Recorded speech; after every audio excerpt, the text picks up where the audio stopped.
Hey there, folks. Welcome back to our channel, where we break down tech and finance topics to make your life easier. Today, we're diving into how to cancel your Affirm virtual card, a full guide for 2025. If you're using Affirm for buy now pay later options but need to part ways with your virtual card, you're in the right place. This process is straightforward, but it's always good to follow the steps carefully to avoid any hiccups.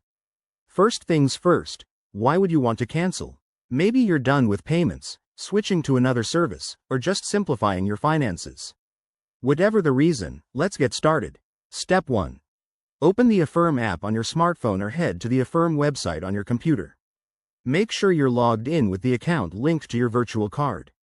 If you haven't logged in recently, you'll need to enter your email and password. Don't forget two-factor authentication if it's enabled. Once you're in, navigate to the Cards or Wallet section. This is usually found in the main menu. Look for your virtual card. It's the one tied to your Affirm account. Tap or click on it to access the details.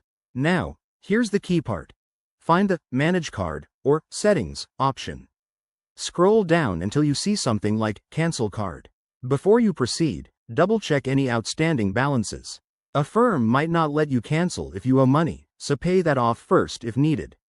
Click on Cancel and follow the prompts. You'll likely need to confirm your decision.